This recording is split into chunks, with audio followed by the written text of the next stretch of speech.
Cara, eu confesso que eu fiquei impressionado com o tanto de gente que opera opções sem entender como é que funciona o exercício. Principalmente pessoas que acham que entendem como que funciona e não compreendem. Muita gente ensina errado isso por aí. E nesse vídeo aqui eu vou te mostrar como é que funciona o exercício de opções de cripto e também como é que funciona o exercício, a liquidação de opções de ações. Se você opera só um ou só outro, é interessante que você conheça as duas formas e que você tenha uma compreensão plena de como é que funciona o exercício, porque você pode estar perdendo dinheiro sem nem saber. Bora lá então entender como é que funciona o exercício de opções de cripto e também o exercício de opções de ações. A gente vai ver as particularidades e as diferenças de cada um deles. Aqui nesse vídeo você vai ver o que é o exercício, ainda que você já tenha uma boa noção. É bom que a gente tenha bastante clareza disso antes de avançar, porque eu vejo que muitas pessoas, mesmo experientes no mercado, cometem erros básicos por não compreender muito bem os fundamentos. Então a gente vai entender o que é exercício, os tipos de exercício, como é que funciona na prática o exercício ou a liquidação com ações e também, obviamente, como é que isso funciona na prática com cripto. A gente vai entender desde os conceitos até exemplos práticos disso tudo, tá legal? E antes de continuar, um recado bem rápido. Aqui no link da descrição desse vídeo você tem acesso a um e-book sobre opções de cripto e também você consegue aplicar para algumas das vagas que eu disponibilizo de tempos em tempos para uma consultoria gratuita de opções de cripto comigo. Se você quiser garantir uma vaga, acessa o link aqui na descrição. E agora, dando continuidade, o que é o exercício? O comprador de uma call, não importa se uma call de ação ou uma call de cripto, ele tem o direito de comprar esse ativo. Pode ser o Bitcoin, pode ser Petrobras, pode ser Vale, ação da Tesla, o que quer que seja. Ele vai ter o direito de comprar esse ativo no vencimento e no strike dessa opção. E ele vai exercer esse direito quando fizer sentido financeiramente, ou seja, quando ele tiver o direito de comprar mais barato. Então, se ele comprar uma call de Bitcoin que dê direito a ele de comprar o Bitcoin por $60.000 e o Bitcoin está valendo 70, ele tendo o direito de comprar 60 mil mais barato, vai fazer completamente sentido financeiramente. Então ele vai exercer esse direito. De igual modo, o comprador de uma call de Petrobras, que dê direito a ele comprar Petro 4 por R$ 40, sendo que ela está valendo 50, vai fazer total sentido financeiramente também e ele vai exercer esse direito, tá legal? Por outro lado, o comprador de uma put, ele tem o direito de vender o ativo no vencimento e no strike, tá? Ele vai também, da mesma forma que o comprador de uma call, exercer esse direito quando fizer sentido financeiramente. Quando não fizer sentido, ele não vai exercer esse direito e a put vai ter virado pó.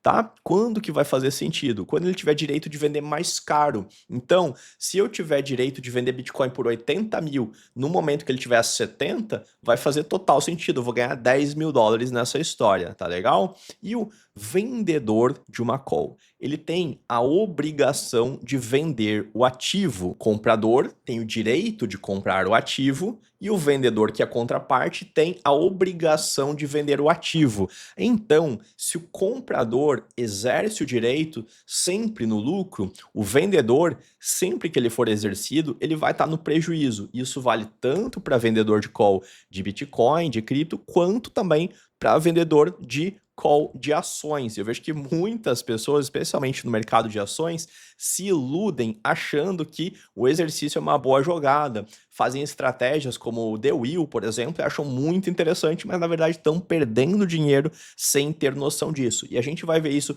mais adiante, vai ficar bem claro, tá joia?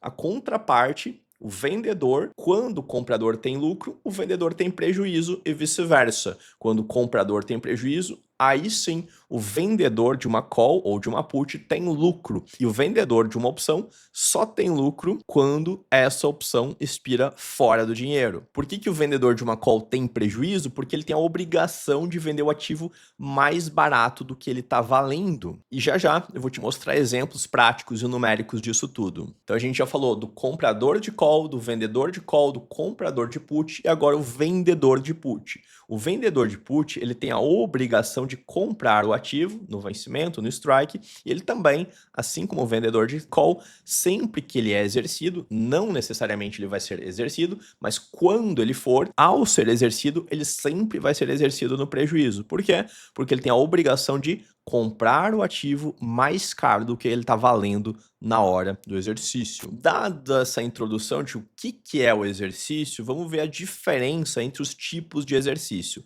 Uma diferença é entre o exercício automático e o exercício manual. Hoje em dia, tanto opções de ações quanto opções de cripto, via de regra, tem um exercício automático. Ou seja, se for vantajoso para você exercer uma opção, você não precisa ligar para a corretora ou fazer nenhum claim, nenhuma chamada pedindo para exercer o seu direito. Isso acontece de forma automática, tá legal? Então aqui não tem muita diferença hoje em dia entre as opções de cripto e as opções de ações. Embora nas opções de ações você tenha a possibilidade de ligar para a corretora e falar que você não quer exercer o seu direito, tá legal? Mas na prática isso não faz muita diferença. Então, em relação à parte do exercício automático, o funcionamento, na maior parte dos casos, opções de cripto e opções de ações, é muito parecido. Outra diferença entre os tipos de exercício é o exercício físico e o exercício financeiro.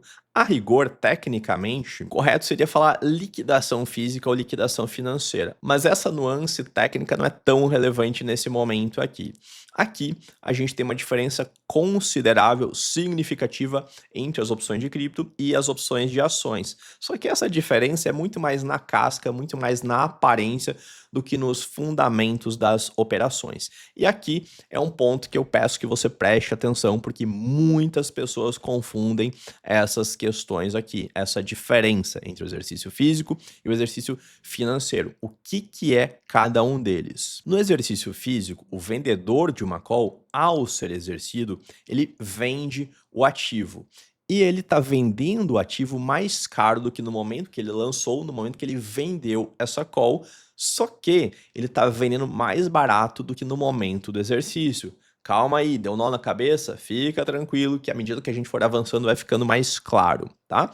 O ponto é que no mercado de ações, imagine que eu começo lá com 1.000 ações da Petrobras. E aí eu vendo essa call. E se eu sou exercido, eu sou obrigado a vender essas 1.000 ações, esses meus ativos, no preço do strike. E via de regra, quando eu tô vendendo essas calls, eu vendo num strike um pouco mais acima, fora do dinheiro. Então imagine que Petrobras está R$ 48 e eu vendo essas calls, eu lanço essas calls nos R$ 50. Então, em tese, eu vou ter a obrigação de vender o meu ativo mais caro do que no momento do lançamento. No momento do lançamento, o Petrobras estava 48, eu vendi essas calls que vão me pagar um prêmio para ter a obrigação de vender Petrobras por 40. E aí parece mágica, né? Eu sou pago para vender um negócio mais caro. O ponto que pouca gente entende é que eu só vou vender ela mais caro do que no momento que eu lancei, se no momento do exercício ela estiver valendo mais. Então eu vou estar vendendo ela por 50, no momento não em que ela está valendo 48, mas sim no momento que ela está valendo 51, 52. Então eu vou estar vendendo o meu ativo, as minhas ações, mais barato do que ele está valendo no momento do exercício. Por isso, o vendedor de opções, ao ser exercido, sempre está realizando prejuízo. E uma distinção crucial entre o exercício físico e financeiro é que no exercício físico, nesse exemplo aqui, o vendedor de uma call, ele troca papel por dinheiro, ou seja, ele abre mão das ações e ele fica na corretora com o saldo em caixa, em dinheiro. Mais um exemplo de exercício físico agora com o vendedor de put. O vendedor de put, ao ser exercido, ele vai comprar o ativo. Então ele começa com dinheiro, lança uma put, vende uma put, ele vai comprar esse ativo mais barato do que no momento do lançamento. E aí pode parecer uma coisa muito interessante, né? Pô, legal, eu tô aqui, Petrobras tá valendo 45 e eu vou vender uma put e caso eu seja exercido, eu vou comprar a Petrobras por 40, então eu vou comprar mais barato do que no momento do lançamento. Porém, se eu for exercido, eu vou estar comprando mais caro do que no momento do exercício. Então eu vou estar comprando Petrobras por 40, no momento que ela tá valendo 39, 38, então eu vou pagar mais caro do que ela tá valendo no mercado naquele momento. Por isso, o vendedor de opções, repito, ao ser exercido, sempre está realizando prejuízo. Por exemplo, vai comprar 1.000 ações da Petrobras por 45 cada, e nesse caso aqui, o vendedor de put vai estar trocando dinheiro por papel. Nesse caso aqui, ele não tinha ações inicialmente e vai ficar com 1.000 ações da Petrobras nesse exemplo. Então, o comprador de opções, não importa se call put, sempre exerce o direito com lucro, e a contraparte do comprador, que é o vendedor, sempre que é exercido, vai assumir a obrigação com prejuízo. E isso é comum entre as opções de ações e as opções de cripto. Então, o grande lance quando você está vendendo opções é você coletar prêmio, não é ser exercido. E agora vamos ver como é que funciona o exercício financeiro. O vendedor de uma call, ao ser exercido, ele vende o ativo, mais caro do que no momento do lançamento, mais barato do que no momento do exercício. Até aqui é a mesma coisa o exercício físico e financeiro, tá? Então você já entendeu que ser exercido sempre é a realização de lucro. A diferença é que no exercício financeiro não tem uma troca de ativo por papel, nem papel por ativo. Há simplesmente uma mudança no saldo da corretora. Então, se você é exercido tendo prejuízo, você vai ver o seu saldo sendo reduzido. Se você vende uma opção e não é exercido, você vai ver o seu saldo aumentar, porque ao não ser exercido, você vai ficar integralmente com aquele prêmio e você vai ver uma mudança positiva no seu saldo no exercício, na liquidação financeira. Então, a principal diferença entre o exercício e a liquidação física e financeira é que no exercício financeiro não tem troca de papel por dinheiro ou dinheiro por papel. O que ocorre é simplesmente uma alteração de saldo. No exercício físico, você está trocando dinheiro por papel, papel por dinheiro, porém, se você vê o seu balanço antes do exercício e depois, você, ao ser exercido, também vai ficar com seu patrimônio reduzido. Então, a única diferença é uma diferença nominal, é uma diferença de aparência. Seu saldo vai estar expresso ou em ações ou em reais, e nas opções de cripto vai estar expresso ou em dólares ou em Bitcoin, só que você vai ver um aumento ou uma redução. Se você for exercido com prejuízo, você vai ver uma redução do seu saldo. No exercício físico, caso você expresse numa base de comparação anterior ao do exercício, ou seja, quanto que era meu patrimônio em reais antes, quanto que era depois, você também vai ver uma redução do seu poder de compra, do seu patrimônio. Então, a liquidação financeira, ela é muito mais transparente, ela reflete muito melhor a realidade. Essa é a única diferença. Exemplo prático. Então, hoje, Petrobras, ação da Petro 4 tá R$ 48. Se você vender uma call de Petro no strike 50 e no vencimento a ação estiver valendo 51, o que vai acontecer? No momento da abertura, digamos que você está lá com 1.000 ações. Então, 1.000 ações, cada uma delas valendo 48, você teria o equivalente a 48 mil reais. Foi lá, lançou essas opções e recebeu um prêmio de R$ 2 por cada uma. Então, 2 vezes 1.000, recebeu 2.000 de prêmio. O seu patrimônio na abertura da operação era de 50 mil reais. No exercício, ele foi para 52. Opa, bacana, aumentei meu patrimônio. Porém, o ponto que tem que estar claro é que antes do exercício, o seu patrimônio era de 53 mil. Por quê? Porque você tinha 1.000 ações, cada uma delas estava valendo 51, então 51 mil, mais os 2.000 de prêmio que você coletou inicialmente. Então você tinha 53. No exercício, seu patrimônio expresso em reais foi para 52. Então você teve uma redução de saldo. E nas opções de cripto, você pode fazer a operação tanto em dólar, deixando dólar em garantia, recebendo prêmios em dólar, quanto também você pode deixar Bitcoin, outra cripto, em garantia e receber prêmio também em Bitcoin, outra cripto. Vou te dar primeiro o exemplo com dólar. Então, hoje, Bitcoin está aproximadamente 70 mil. Então, se você estiver operando o equivalente a um Bitcoin, você está ali com uns 70 mil dólares. Aí você vende uma call no strike 80 mil e no vencimento o Bitcoin está 81. Então, na abertura, você teria o equivalente a 70 mil, ganhou aqui um prêmio de 1.500 dólares, então foi para 71.500. No exercício, você perdeu esses 1.000 dólares aqui, então você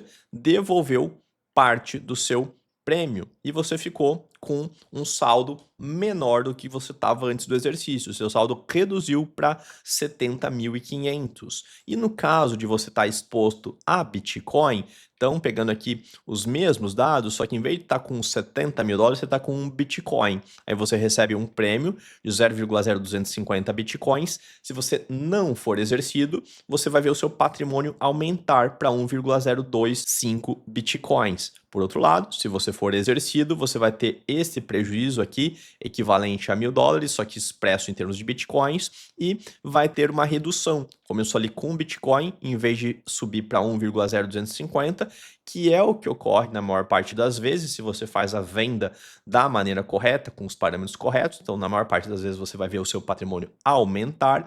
Porém, no exercício, se você for exercido com prejuízo, você vai ver o seu patrimônio reduzir. Então, nessas condições aqui, começou com Bitcoin, recebeu um crédito, porém foi exercido no prejuízo, comeu parte desse crédito e ficou com uma quantidade um pouco menor. Vou te dar um exemplo aqui do gráfico de lucro ou prejuízo da corretora. Então tá vendo aqui, Equity 1, começa com um Bitcoin, vende uma call que paga 0,0255, vai ver o seu patrimônio subir para 1,0255. E se o Bitcoin ficar abaixo do strike da call vendida, é com isso que você vai ficar. Você vai ver o seu patrimônio aumentar em 2,55%. Se no vencimento, nesse exemplo que eu estou dando agora, que tem valores diferentes daquele que eu estava mostrando no slide, se nesse exemplo aqui, o Bitcoin na data do vencimento tiver 82,980, você vai estar vendo o seu patrimônio baixar para 0,9896. Comecei com aproximadamente 70 mil dólares, 69.993. Se eu tô só com dólares, a minha quantidade vai ficar inalterada. Agora, ao vender uma call, meu saldo vai aumentar. Nesse exemplo aqui, repito, ele está um pouco diferente do slide que eu tinha mostrado anteriormente. São outros valores, numa outra posição, mas não se importe com os números. O que eu quero te mostrar aqui é dinâmica. Ao vender uma call, meu saldo aumenta, nesse exemplo aqui para 71.851. Porém, caso o Bitcoin ultrapasse o strike da call, eu posso ver meu patrimônio baixar para 69.383, 69, quanto mais distante do strike da call vendida o Bitcoin tiver. E isso, é claro, sem contar proteções, hedge que a gente pode fazer e nem tampouco a parte de manejo e rolagem. Isso eu estou considerando apenas como seria carregando uma opção vendida que entra no dinheiro até a data do vencimento. Então a gente acabou de ver o que é exercício, os tipos de exercício, tanto automático quanto manual, físico e financeiro, como é que funciona na prática com ações, te mostrei o exemplo numérico ali de Petrobras, e também como é que funciona na prática com cripto, tanto em termos de dólar quanto em termos de Bitcoin. Eu sei que esse aqui é um assunto que ele pode gerar confusão, especialmente se você está começando agora nesse mundo. Se tem algum ponto que você gostaria que eu esclarecesse mais, que de repente mereça um vídeo adicional ou um esclarecimento aqui nos comentários, comenta aqui embaixo para eu saber. Obrigado por assistir até aqui, um grande abraço e até a próxima.